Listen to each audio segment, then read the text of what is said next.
Creo que es hora que dejemos de vivir o que no vivamos desde nuestros diagnósticos, sino que comencemos a vivir desde la verdadera gracia de Dios. Si yo tuviera que resumir lo que al menos yo he aprendido de Pedro, es esto. Porque algunas veces nosotros, y creo que hemos sido muy hábiles en poder identificar, hablemoslo en nuestro lenguaje, podemos identificar nuestros asuntos pendientes, nuestros dolores del corazón, nuestras heridas, nuestros asuntos, y eso está muy bien.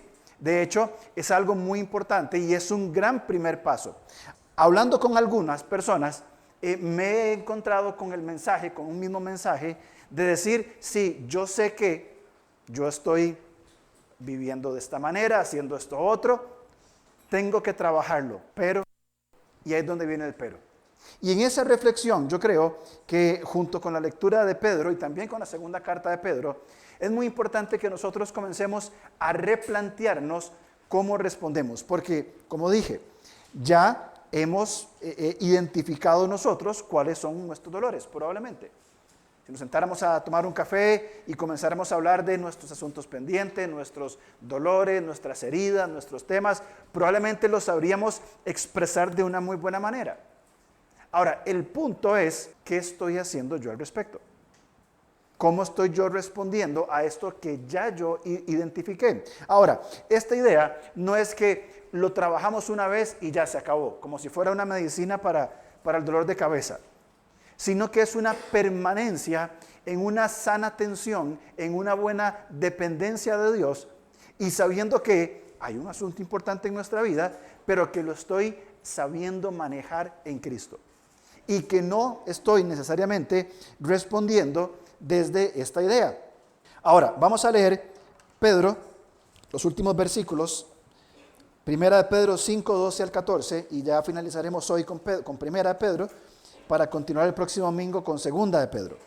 Por conducto de Silvano, a quien tengo por hermano fiel, os he escrito brevemente, amonestándoos y testificando que esta es la verdadera gracia de Dios, en la cual estáis. La iglesia que está en Babilonia, elegida juntamente con vosotros, y Marcos mi hijo, os saludan. Saludaos unos a otros con ósculo de amor. Paz sea con todos vosotros, los que estáis en Jesucristo. Amén.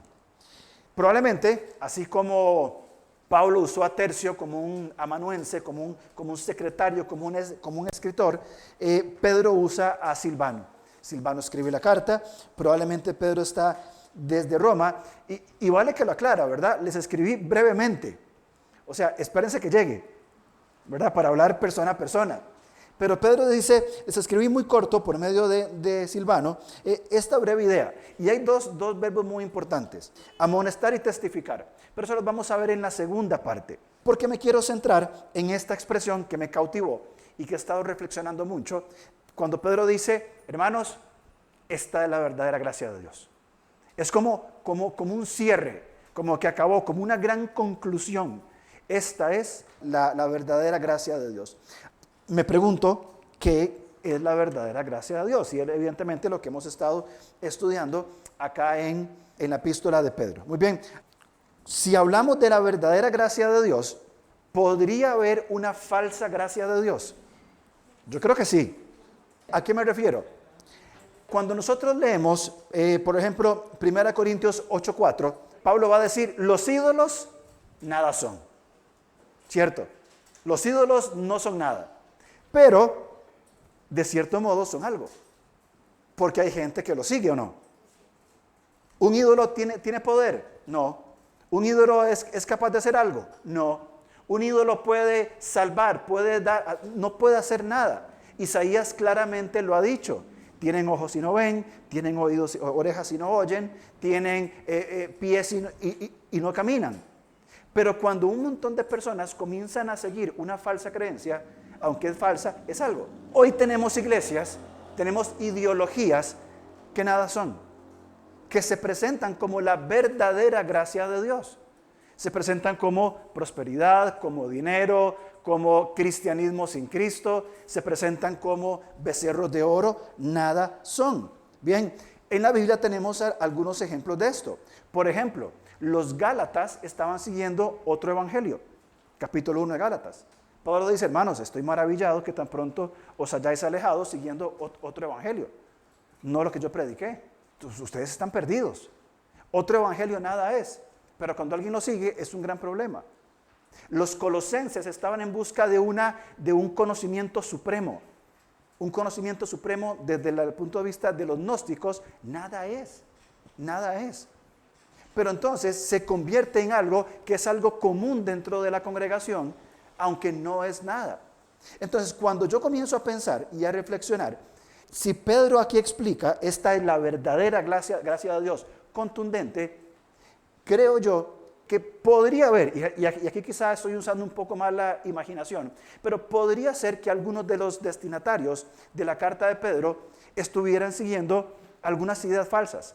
Algún evangelio de la prosperidad, algún cristianismo sin Cristo, algún becerro de oro, algún un showman que se aparece por ahí, posiblemente. Entonces, pensando un poco desde nuestra postura en el siglo XXI, quizá algunos creyentes en el tiempo de Pedro podrían decir, Dios no nos dejará pasar por persecución, porque Él es muy bueno. Entonces, Dios no me va a dejar jamás, nunca. Esto no puede venir de Dios. Otros quizá dirían, hermanos, hay pecado en la iglesia, por eso nos están persiguiendo. Otros deben decir, no, comencemos a hacer cosas buenas. Si hacemos un montón de obras, programas y actividades, probablemente nos dejen de perseguir. Algunos, un poco más alegres, comenzaron a declarar de que ningún mal va a venir sobre ellos. Otros dijeron, no, aquí la cosa es armarnos. Agarremos machetes, cuchillos, lanzas, espadas y que vengan. Y todas estas ideas, entre otras, podrían ser pensamientos que hubo en la iglesia, en estos hermanos. Básicamente de no saber entender y responder al sufrimiento que iba a venir, que está explícito en toda la Biblia, por ser hijos de Dios. Y que Dios nos ha capacitado en Cristo para saber responder a las cosas que vamos viviendo día con día. Por eso digo, los ídolos nada son. Pero si comenzamos a seguir algunas ideas falsas, se convierten en algo para nosotros. Puede ser que también en nuestras iglesias estemos pasando asuntos parecidos. Eso era antes. Hoy día, si usted investiga cómo está nuestra cultura, se ha hablado mucho que ya no estamos en la era posmoderna. Y están investigando los que conocen y hablan ya de una hipermodernidad, que ya es muy diferente a lo que fueron los pasados 20, 30 años. Y hoy hablamos de, por ejemplo, que las personas viven en una aceleración extrema. La cultura que estamos vive acelerada de una forma extrema. Hay un exceso de estímulos. Por eso los benditos likes y los benditos redes sociales es una constante satisfacción para las personas y una necesidad. Hay una identidad hiperexpuesta y vigilada. Yo hago algo y todo el mundo sabe que algo pasó. Cada paso que yo dé, que haga, diga, me siento vigilado. Tenemos una crisis de identidad, de sentido y de realidad. Y si no, ayer Lupita me mandó un video muy interesante y ha sido noticia esta semana de los benditos Terian. No vamos a hablar de eso para no gastar tiempo en cosas que no tienen sentido. Pero vivimos en una crisis de identidad, de sentido y realidad. Entonces yo lo que me pregunto es, ¿será que estas cosas se podrían filtrar dentro de la iglesia? Y que es necesario que nosotros lleguemos a entender cuál es la verdadera gracia de Dios que Pedro está aquí explicando. Es más, yo cambiaría el planteo. Yo no diría cuál es la verdadera gracia de Dios. Y ya para dar una respuesta, yo diría quién es la verdadera gracia de Dios. ¿Cuál es la gracia o quién ha revelado esta gracia que nos viene a empoderar para enfrentar la persecución en el siglo I? No con espadas, no con creencias de ídolos que nada son, o para enfrentar también las partes que nuestra cultura, que vive extremadamente rápido, nos está permeando ya dentro de la iglesia. Y que nos tienta a nosotros a comenzar a dar respuestas que son sumamente complicadas. Entonces, ¿cómo podría verse una iglesia o un cristianismo si nos dejamos nosotros modelar por esta cultura que estamos viviendo. Creo que podría ser que de pronto nos encontremos viviendo una espiritualidad sin Cristo. El gran problema de los fariseos es que querían ser santos sin el santo. Querían ser santos siguiendo un montón de reglas, un montón de cosas para seguir. Que hay que guardar el sábado, que hay que hacer lo otro, que hay que orar, que hay que ayunar, que hay que lavarse las manos. Buenas prácticas. El gran problema de los fariseos es que no estaba Cristo en su espiritualidad. Hoy afuera la gente no creyente está hablando de una espiritualidad. Gente no creyente usa el nombre de Dios y hablan de Dios, de devoción, de oración, de un montón de cosas, pero son prácticas sin la persona de Cristo. Es decir, esos son falsas gracias de Dios que los hombres han creado por una y mil razones, simplemente para quizá estar tranquilos. Hablamos de individualismo y aislamiento. Creyentes que no son parte de una comunidad. Y otra vez, vuelvo al punto. No estamos hablando de que no puedo faltar un domingo porque es un problema. Estamos hablando de aislarse de la comunidad. Simplemente en mi comunidad de fe yo tomo una distancia nada más. No me interesa participar, no quiero estar con ellos y aún podrían ser muy buenas razones. Es que yo tengo muchos problemas, tengo muchos asuntos, a mí me da temor, lo que sea. Pero vemos cristianos, creyentes, individuales y aislados. Esperanza en el cumplimiento de mis deseos. Se piensa que Dios es como un genio, como alguien que yo le digo, Señor, me gustaría cambiar mi carro por un modelo 2026. Y si no lo haces, entonces, yo que te sirvo, ¿por qué no me bendices? O comenzamos a orar en función de nuestros deseos. Déjeme hacerle un spoiler de los anuncios. Vamos a volver a dar el taller de los salmos, ahora en abril. ¿Por qué? ¿Por qué tenemos que orar desde las Escrituras? ¿Qué pasa cuando comenzamos a orar desde nuestros propios deseos? Desde lo que yo creo que yo necesito y decir lo que yo creo que lo que debo decir. Que si bien es cierto, hay un espacio para esto, pero sin un fundamento, ¿cómo vamos a poder orar? Entonces, esperanza no en la voluntad de Dios, sino en el cumplimiento de mis deseos. Concepto de transformación sin responsabilidad. Yo quiero que el Señor me transforme, yo quiero que me cambie, pero yo no puedo asumir ninguna responsabilidad ahora. Que implica también, por supuesto, un cambio en nuestras prioridades. Yo no tengo tiempo con la palabra, yo no tengo tiempo en oración, yo no tengo tiempo para venir a la iglesia, menos de tener tiempo para un grupo pequeño, menos para matricularme en un entrenamiento. Quiero que me cambie, pero estoy muy ocupado con mis cosas para comprometerme con otras más. Entonces, ¿dónde está la responsabilidad propia de la transformación? No lo está. Serios fallos en las prioridades y en las disciplinas. No tenemos prioridades claras. Si usted lee rápidamente Filipenses capítulo 1, tal vez en nuestra versión Reina Valera no se expresa con la fuerza que podría tenerlo.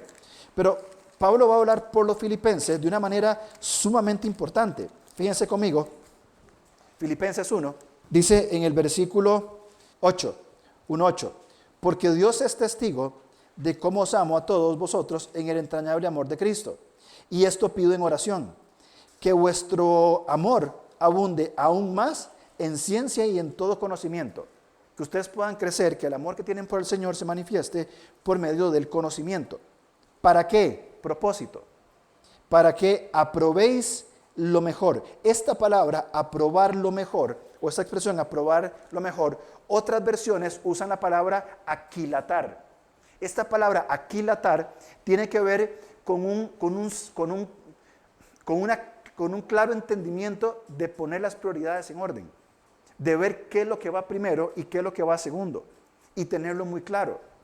Y Pablo lo va a decir, esto pido en oración, que vuestro amor abunde, en el 10, para que aprobéis lo mejor, para que establezcan correctamente las prioridades, a fin de que seáis sinceros e irreprensibles para el día de Cristo.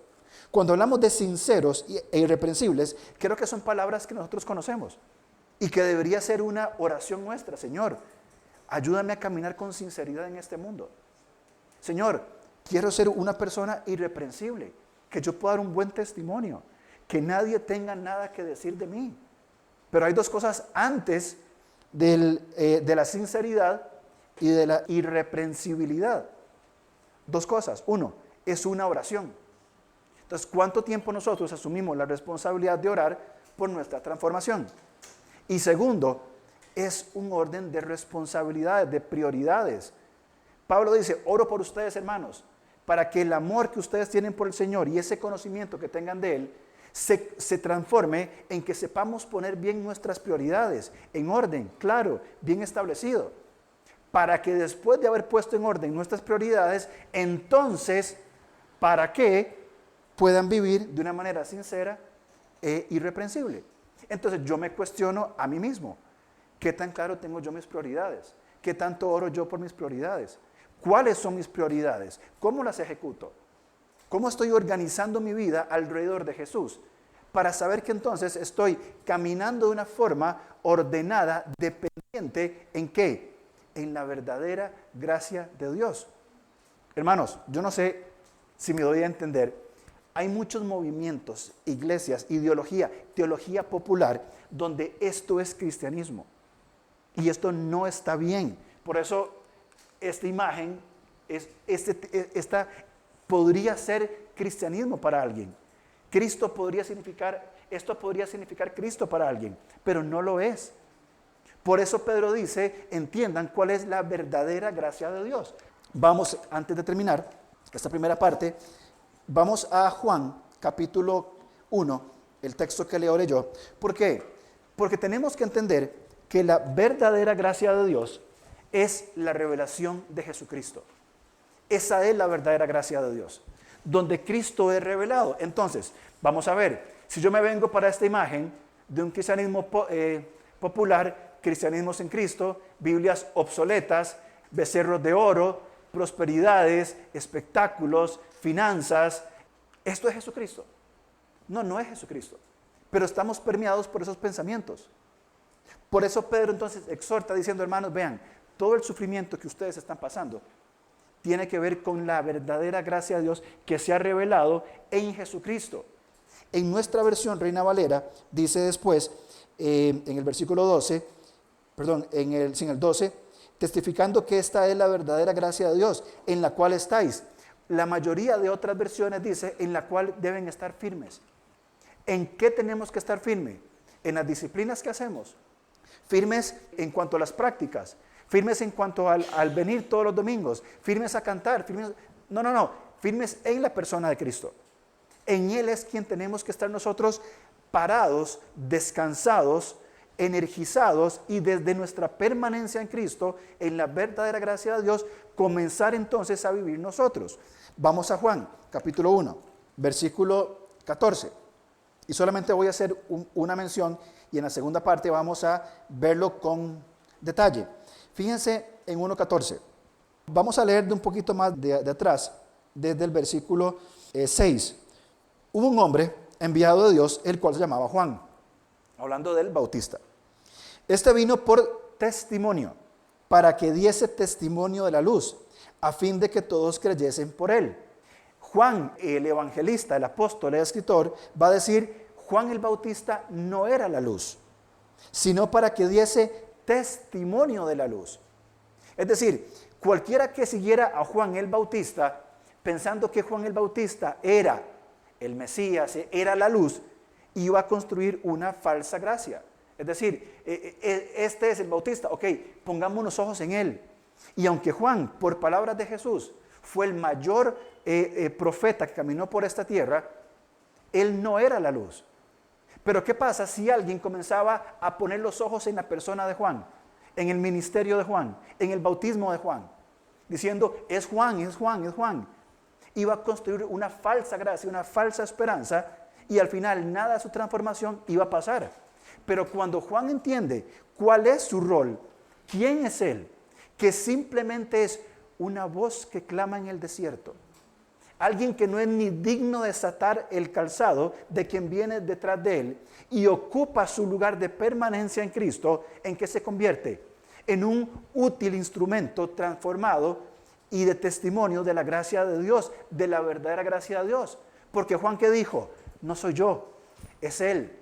Más adelante Juan va a decir, hermanos, es necesario que yo mengüe y que él crezca. Si nos quedamos nosotros solamente en nosotros, no vamos a permitir que Él crezca. Entonces dice, no era Él la luz en el 8, sino para que diese testimonio de la luz. Aquella luz verdadera, otra vez, si hay luz verdadera, podía haber luces falsas. O algunos que pretendieran ser la luz. Probablemente. Aquella luz verdadera que alumbra a todo hombre venía a este mundo. En el mundo estaba.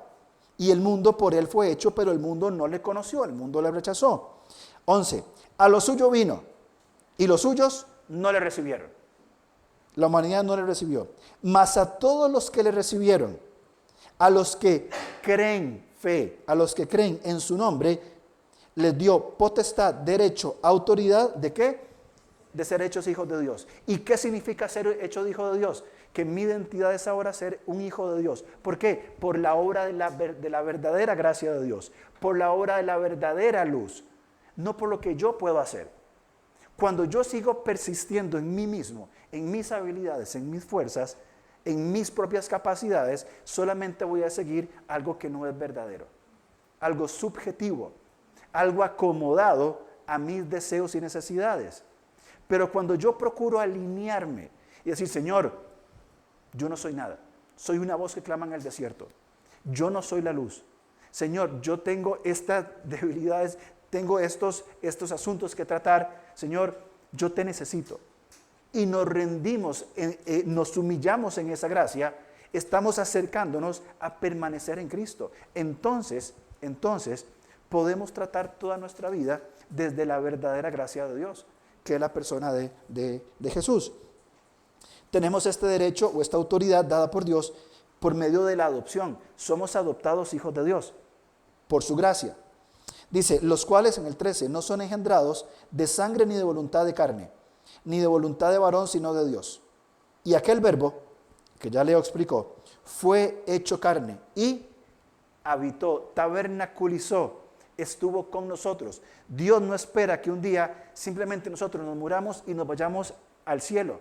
Él ya vino, habitó entre nosotros. Y Juan capítulo 14 dice que Él se va a ir y que va a volver otra vez para estar con nosotros, para que donde Él esté, nosotros también estemos con Él. Esa es nuestra esperanza, esa es la verdadera gracia de Dios.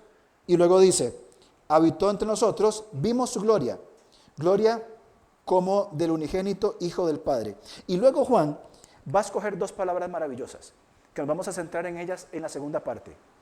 Dice, lleno, Jesucristo, lleno ¿de qué? De gracia y verdad. ¿Cómo entonces la gracia de Dios y la verdad de Dios van a capacitarnos a nosotros para testificar de esta gracia y esta verdad y exhortarnos mutuamente a esta permanencia en Cristo? Porque si no nos exhortamos y no testificamos, ¿para qué estamos en comunidad? Entonces, ¿cómo se podría ver una comunidad que procura, una iglesia, una comunidad que descanse en la verdadera gracia de Dios? Estos son meras ilustraciones de inteligencia artificial, así que no nos hagamos tampoco, no, es que eso no, porque es el concepto que quiero compartir rápidamente. Pero si por un lado había un lugar donde estaba el dinero, estaba los ídolos, estaban prácticas tan no bíblicas, aquí hay algunas prácticas bíblicas. La comunión, la sencillez, la comunión, la palabra, el comer juntos, el estar en familia, buscar la palabra, no buscar la opulencia, el show, el espectáculo, que no es nada necesario esas cosas. Entonces, intentando ver cómo se vería una comunidad, es una comunidad sencilla, es una fe simple, es una fe donde cada una de las personas está procurando permanecer en Cristo. Y yo sé que he dicho esto una vez y lo voy a decir muchas veces porque me parece que es algo muy, muy importante. De que nuestra vida, si cada individuo de esta comunidad, los que estamos acá, hoy con los adolescentes y los niños, andaremos casi en unas 100 personas, calculo yo. Si cada uno de nosotros se dispusiera a permanecer en la palabra, no por el hecho solo de la palabra, sino para estar en la presencia de Dios. Si comenzáramos a orar desde las Escrituras, a procurar ir creando estos espacios conjuntos, de comunión, de ánimo, de testificar y exhortarnos mutuamente. ¿Qué comunidad más saludable? No exenta de problemas, no exenta de pecado, no exenta de dolores, pero sí una comunidad muy saludable. ¿Por qué? Porque la diferencia es que, aunque es una recreación, una ilustración, es que se está permaneciendo en la verdadera gracia de Dios. Es decir, en lo que Jesucristo es y ha revelado para todos y cada uno de nosotros. Entonces me parece muy importante entender cuál es esta gracia. Vamos juntos, aprendamos a responder firmes en la verdadera gracia de Dios, que es Jesucristo. Algunas veces quizás no sé si decir que nos pasa por encima, pero como que nos olvidamos de que estamos en una relación con una persona, con la persona de Dios, en el Padre, en el Hijo, en el Espíritu Santo, que buscamos su presencia, que podemos hablar desde nuestro corazón, que podemos orar, que podemos conocer, que Él nos entiende y vivir de esta manera. Entonces no vamos a ir a Pedro, nada más lo voy a mencionar, pero Pedro habla de la verdadera gracia. ¿Cuál es la verdadera gracia? La que Pedro ha descrito en su carta. Por eso dice, esta es la verdadera gracia de Dios. Son las enseñanzas y los principios que durante meses, no me acuerdo cuándo empezamos, si octubre me parece, no me acuerdo bien si desde octubre empezamos viendo los principios y enseñanzas que Pedro habla acá. Y recordamos el contexto, una comunidad nueva en la fe, mayormente gentil, que están bajo persecución de Roma, que se va a intensificar esa persecución y que básicamente nos habla, Pedro, aprender a sufrir bien, haciendo el bien, haciendo lo correcto y no por ser delincuentes. Muy bien, hay dos palabras en las cuales terminamos en la primera parte que quiero que repasemos el día de hoy, que es gracia y verdad. Vamos a Juan capítulo 1, por favor, porque en Juan capítulo 1, ya hemos hablado de este capítulo, si quisiéramos estudiarlo a profundidad, nos tomaría, estoy seguro que meses, solamente el capítulo 1, por lo que Juan nos enseña acá. Muy bien, entonces hemos hablado que el Señor revela la gracia y la verdad. Muy bien, empecemos por la gracia. Vamos a leer el versículo 14 una vez más. Dice, y aquel verbo fue hecho carne y habitó entre nosotros. Esto lo escribe Juan. Y vimos su gloria, gloria como del unigénito del Padre. Primera de Juan después va a decir algo que me encanta. Juan va a testificar de Jesús. Lo que vieron nuestros ojos, lo que tocaron, palparon nuestras manos, tocante al verbo de vida, eso es lo que les compartimos. Juan nos está contando de primera persona su experiencia con el Señor Jesús. Y aquí Juan relata diciendo, es lo que vimos. Cuando entró este hombre en medio nuestro, lo que vimos fue la gracia y la verdad. Hablemos primero en cuanto a algo que no quiero dejar pasar, que lo dije, pero quiero enfatizarlo, es que el versículo 12 nos habla de la adopción. Esta es una doctrina sumamente importante. Hemos sido adoptados como hijos de Dios por medio de la obra de Cristo, lo cual nos hace parte de la familia de Dios y nos hace herederos y coherederos con Cristo. Entonces tenemos que recordar que no somos huérfanos, que tenemos un Padre, que hemos sido adoptados por la gracia de Dios y que Él nos mete en su familia, nos incorpora a su familia. Muy bien, entonces dice que la manifestación de Jesucristo, su apariencia llena de gracia y verdad. Vamos a hablar primeramente de la gracia. Muy bien, la gracia, vamos a Efesios 2:8, creo que es un pasaje sumamente conocido, y Pablo va a explicarnos la gracia en este pequeño versículo, 2:8 de Efesios. Dice, porque por gracia sois salvos por medio de la fe, y esto no de vosotros, pues es un don de Dios, no por obra para que nadie se gloríe, porque somos hechura suya, creados en Cristo Jesús, para buenas obras, las cuales Dios preparó de antemano para que anduviésemos en ellas. Primeramente, cuando hablamos de gracia, hablamos de fuerza operante que salva, transforma y sostiene. Muy bien, y esto es muy importante. La gracia es un acto voluntario de parte de Dios. Ninguno de nosotros se ganó, por más bueno que haya sido, ni la salvación, ni el derecho, ni el privilegio que Él nos buscara.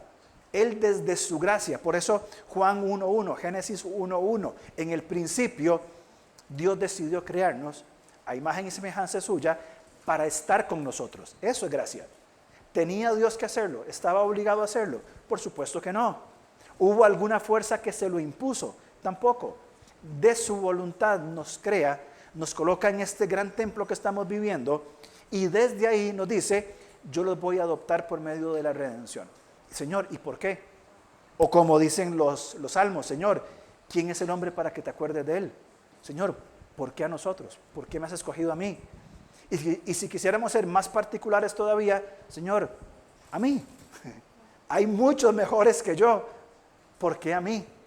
¿Por qué me escogiste? Me has hecho parte de tu familia. Es un regalo inmerecido. Es una gracia. Es esa sorpresa, o deberíamos sentirnos sorprendidos de que el Señor nos buscó a mí. Pero Señor, si yo soy un simple cobrador de impuestos, puedo haber dicho Mateo. Judas pudo haber dicho, yo soy un revolucionario medio guerrillero. O sea, ¿por qué a mí? Por pura gracia. Nada más por gracia. Todas las otras ideologías permeadas por nuestra cultura no hablan de esta gracia de Dios. Pero esta gracia de Dios también tiene un segundo sentido sumamente importante, que es un poder transformador. 1 Corintios capítulo 10, versículo 15, es un pasaje creo que es sumamente conocido. Pablo hablándole a los corintios, les va a decir que por la gracia de Dios soy lo que soy. 1 Corintios 10, 15, Pablo lo expresa así, no es 1 Corintios 10, 15. Bueno, en algún lugar de Corintios, Pablo dice cuando habla sobre los dones que él es lo que es por la gracia de Dios. Lo poco, lo mucho que sea, es por la gracia de Dios. Segunda de Corintios 12, vamos ahí por favor. Segunda de Corintios 12, versículo 9. Y ya hemos tocado muchas veces este pasaje cuando Pablo ora constantemente para que sea lo que sea, el aguijón que él tenía, bien, que le fuera quitado. Y Dios dice, no te lo voy a quitar. ¿Por qué? 12:9. Y me decía, bástate mi gracia, porque mi poder se perfecciona en la debilidad. Por tanto, de buena gana me gloriaré, más bien en mis debilidades, para que repose sobre mí el poder de Cristo.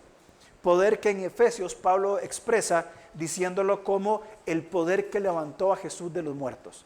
Ese mismo poder es el que opera en nosotros por medio del Espíritu Santo.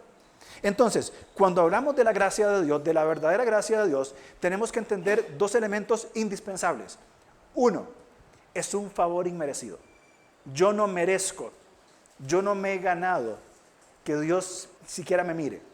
Y segundo, esa gracia es la que me capacita para sostenerme en mis debilidades. Y cuando soy débil, entonces soy fuerte. ¿Por qué? Porque el poder se perfecciona en mi debilidad. Genera esa dependencia. Y me genera también un sentido sumamente importante de responsabilidad delante de Dios. Entonces, comenzamos diciendo de que ya no tenemos que vivir desde nuestros diagnósticos, nuestros asuntos pendientes, nuestra identidad asumida. Ya no tenemos que vivir desde ahí. ¿Que lo vamos a tener toda nuestra vida? Por supuesto que sí. Yo voy a lidiar toda mi vida con un mal carácter, lamentablemente. Y no va a ser de un día para otro que me convertí en el hombre más apacible del mundo. No va a ser así. Por eso esa debilidad, si yo logro descansar en Cristo, esa debilidad va a ser sostenida por su poder. Yo tengo mi cuota de responsabilidad de permanecer en Él. Pero si yo estoy ahí, en la persona de Cristo, en la verdadera gracia, Él me va a ir sosteniendo constantemente. Me va a decir, tranquilo, no se va a quitar. Mi gracia se va a perfeccionar en tu debilidad. Mi poder se va a perfeccionar en tu debilidad. Entonces, cuando entendemos estas cosas, ¿qué nos genera a nosotros? Sino que un sentido máximo de adoración a Dios, de agradecerle por lo que está haciendo en nuestra vida. Cuando hablamos también de la gracia, tenemos que hablar, por supuesto, de la verdad de Dios. Vamos a ver en Juan, capítulo 14, también hablar en cuanto a la verdad de Dios. Esta palabra, verdad, literalmente es lo que no está oculto, es decir, lo que ya fue manifiesto. Es lo auténtico frente a lo aparente. Hay cosas que aparentan una falsa gracia, un falso evangelio, una falsa verdad. Aparentan o tienen apariencia de piedad, pero no son lo verdadero. Fíjense Juan 14:6, por ejemplo, cuando Jesús está en sus últimas 24 horas, va a decir a sus discípulos, después cuando tenían miedo, tenían temor, no se turbe su corazón, crean en Dios, crean en mí. Al 6, yo soy el camino, yo soy la verdad y yo soy la vida. Nadie viene al Padre si no es por mí. La verdad es una realidad reveladora, es decir, se revela. No se puede crear la verdad. Ni usted ni yo podemos construir una verdad. Hay una verdad revelada, absoluta, que es la palabra de Dios. Entonces, la gracia tiene que estar revelada por medio de la persona de Jesucristo. Segundo, Juan 8:32, un poquito más para atrás. Jesús hablando con los judíos, leemos desde el 31, dijo entonces a los judíos que habían creído en él: si vosotros permaneciereis en mi palabra, seréis verdaderamente mis discípulos. Pregunta de concurso. ¿Qué hay que hacer para ser un discípulo de Jesús? Permanecer en su palabra. ¿Dónde está el bautismo, la ofrenda, la asistencia, las buenas obras? Todo va a venir fruto de esta permanencia en la palabra. 32. Y este ahí es muy importante porque lo conecta necesariamente con el versículo anterior. Entonces leámoslo corrido. Borremos el número 32. Si vosotros permanecéis en mi palabra, seréis verdaderamente mis discípulos y conoceréis la verdad y la verdad os hará libres. ¿Qué trae libertad al hombre? La permanencia en la palabra de Dios. Si usted y yo logramos permanecer en la palabra viva de Dios, que es Jesucristo, y en la palabra escrita de Dios, que es las Escrituras, ahí estamos siendo verdaderamente sus discípulos. Entonces, todas las apariencias de la falsa gracia se van, se disipan, porque la oscuridad no va a permanecer frente a la luz. ¿Qué es la oscuridad? Ausencia de luz. Si la luz viene, la oscuridad desaparece. Cuando hay elementos de una falsa gracia, cuando hay ídolos, cuando hay falsos evangelios, falsos conocimientos, cuando hay teología popular acomodada a la cultura y pareciera que nos absorbe, ¿cuál es la respuesta de la iglesia? Conoceremos la verdad, y vamos a otra vez porque me gusta mucho cómo se articula acá. Si vosotros permaneciereis en mi palabra, seréis verdaderamente mis discípulos. Y seguido, conectado, inseparable, conoceréis la verdad. Y la verdad, la revelación ¿de qué? De la persona de Cristo. Nos va a hacer libre a nosotros. Entonces, si soy libre, ya no soy más esclavo. Ya no estoy más sujeto al pecado. Ya no estoy más sujeto a mis diagnósticos, a mis asuntos pendientes, a mis dolores. Estoy sujeto en Cristo, descansando en Él, ¿bien? Y Él va a ir moldeando todo mi carácter, mi mente, mis emociones y mi voluntad en la persona de Cristo. Por eso Pedro enfatiza a los destinatarios de su carta. Hermanos, esta es la verdadera gracia de Dios. No las teologías populares que han estado buscando por ahí en uno u otro lugar. Vamos a Pedro, por favor. Y quiero hacer un ejercicio muy rápido. Tenga su Biblia abierta en 1 Pedro capítulo 1. ¿Por qué? Casi que, o todos.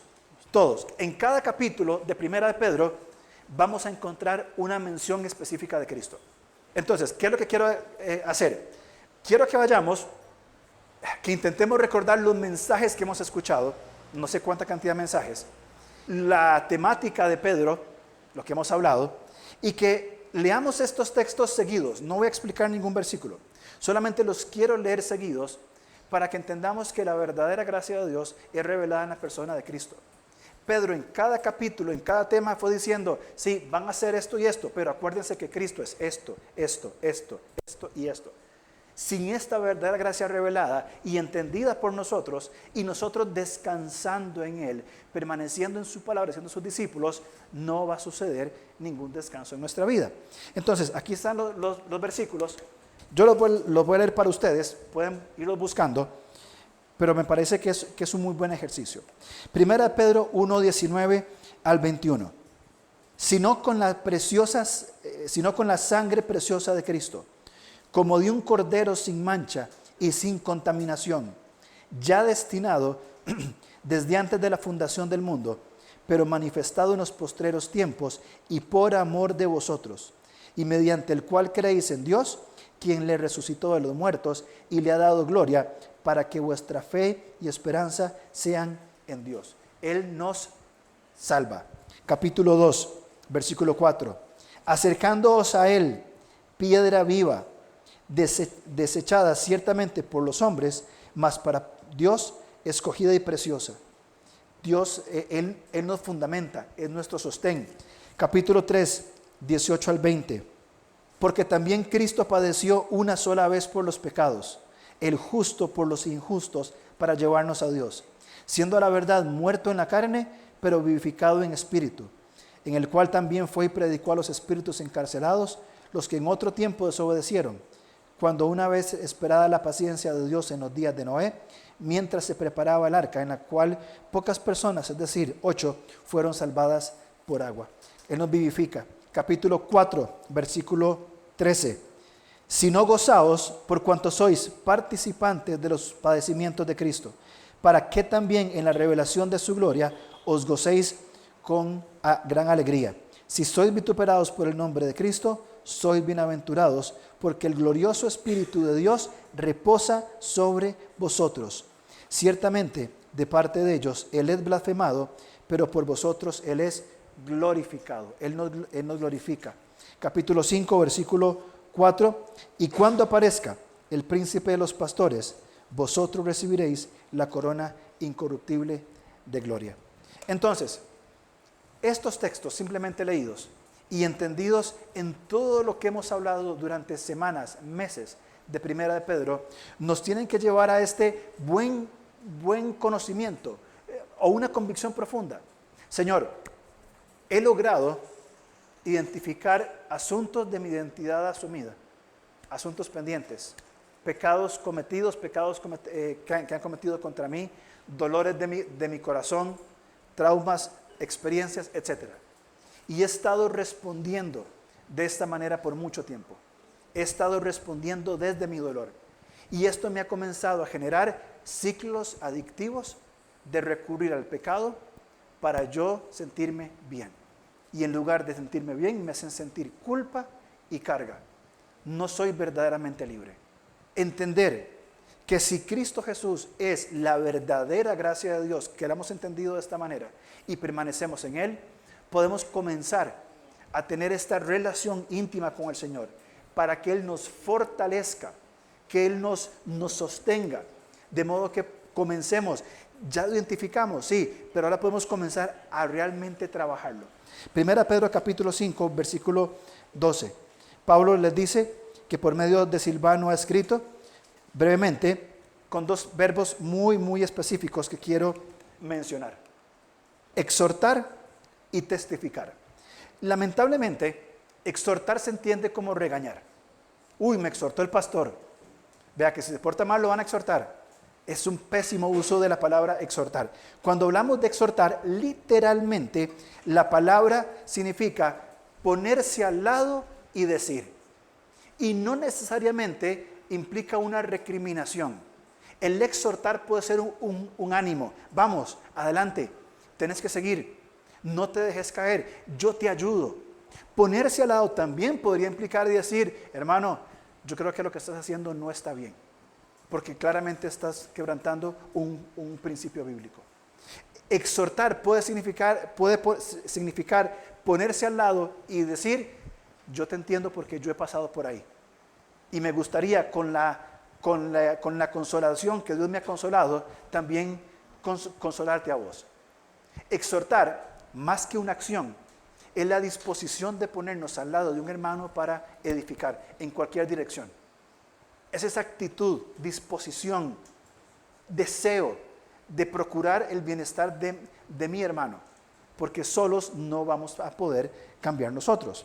Segundo, testificar, atestiguar, proporcionar información sobre una persona o un evento del cual el hablante tiene conocimiento directo. Esto es lo que yo viví. Esto es lo que Dios ha hecho en mi vida.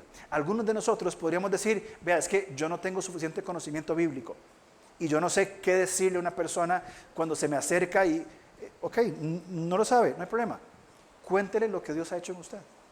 Cuéntele cuál es el poder de la palabra. Cuéntele cuál es el poder de la oración. Cuéntele lo que significa entrar a una comunidad de fe donde usted se sienta amado, aceptado, sostenido. Cuéntele eso nada más. Eso es lo que ha pasado en mi vida y es lo que tengo que contar. Esto nos va a guiar a nosotros, por supuesto, a permanecer ¿en qué? En la verdadera gracia de Dios. Si hay una verdadera gracia de Dios, probablemente hayan muchas falsedades. Es más, el mismo Jesús dijo, cuando en Mateo capítulo 24, dice, oirán que el Cristo andará, que el Cristo vino por aquí o por allá. No le hagan caso. No crean esas ideas. Termino con 2 versículos. Como les decía, en la Reina Valera no lo dice. Leo versículo 12. Amonestando y testificando que esta es la verdadera gracia de Dios en la cual estáis. Otras versiones, e inclusive el texto griego, va a decir en la cual estáis firmes. En la cual estáis firmes. Firmes no significa perfectos. Firmes significa sostenidos. Firmes significa que pueden seguir viniendo tormentas y asuntos complicados a nuestra vida, pero que eso no me va a derribar. ¿Que me va a afectar? Por supuesto que sí. ¿Que me va a hacer pensar y reflexionar? Por supuesto que sí. Pero firme significa que estoy en un lugar seguro y aunque me pueda tambalear, no voy a caer. Fíjense cómo Pablo termina hablándole a los efesios en la NBI. Pónganse toda la armadura de Dios para que puedan hacer frente. Ahí la palabra literalmente es para que puedan estar firmes ante ¿qué? Ante las artimañas del diablo. Prepárense, vístanse con esas armas que ya tenemos en Él por la persona de Cristo. Luego va a decir en el 12, por lo tanto, pónganse toda la armadura de Dios para que cuando llegue el día malo puedan resistir hasta el fin con firmeza. Estoy firme, me sostengo. Versículo 13, manténganse firmes. No es que una vez decidan estar firmes, es manténganse firmes. ¿Y cómo? La oración, la justicia de Dios, la verdad de Dios, la salvación que tenemos en Cristo, la palabra de Dios, la fe, el evangelio de Jesucristo. No es esa falsa gracia de una iglesia que vende un producto y que muchos de nosotros consumimos. Se trata de la permanencia en los principios que solamente Jesucristo ha revelado con perfección. Cada uno de ellos, la oración, la salvación, la palabra, la justicia, la verdad, la fe y el evangelio. ¿Quién fue la persona que lo expresó? No solamente en un discurso, sino en una vivencia diaria, en su cotidianidad. La verdadera gracia de Dios Jesucristo. En ese modelo donde Él se humanó para estar con nosotros.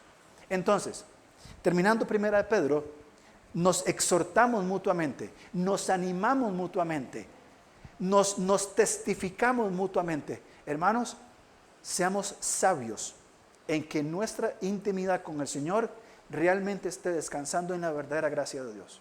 Podría ser que nuestra intimidad con el Señor, que nuestro cristianismo no esté fundamentado en Cristo, esté fundamentado en una tradición, esté fundamentado en una religión, esté fundamentado en una misión, esté fundamentado en las prácticas de mi familia.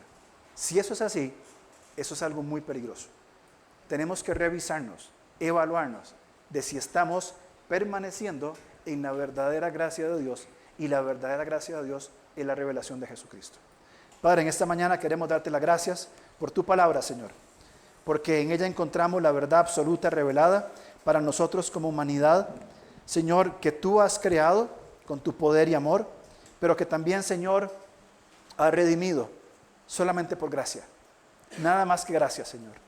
Padre, y en esta mañana queremos orar delante de ti para que nosotros, Señor, seamos críticos con nosotros mismos. Señor, que tomemos el día de descanso de hoy, domingo, Señor, para tomar un tiempo de reposar, de descansar, de llevar nuestra mente, nuestras emociones, Señor, a ti, que nos evaluemos en qué está basado nuestra intimidad contigo, Señor. Si es la persona de Cristo a quien estamos buscando, o si es, Señor, lo que la cultura, inclusive del cristianismo popular, ha modelado. Señor, guíanos a permanecer en la verdadera gracia de Dios, que es Jesucristo, manifestado a nosotros en la encarnación de tu Hijo para darnos salvación. Señor, gracias por la vida de Cristo Jesús, por su obra por nosotros. Señor, porque fue hasta la cruz entregando, Señor, su vida. Padre, murió porque se entregó, pero asimismo tomó, Señor, con su poder su vida una vez más, ascendió a los cielos y hoy permanece al lado, a la diestra tuya, Señor, intercediendo por nosotros. Señor, oramos las palabras de Apocalipsis. Ven, Señor Jesús, ven pronto. Señor, ese es nuestro anhelo y esperanza. Mientras tanto, que sigamos nosotros, Señor, descansando en la verdadera gracia de Dios. Te damos las gracias, oramos en el nombre de Jesús. Amén.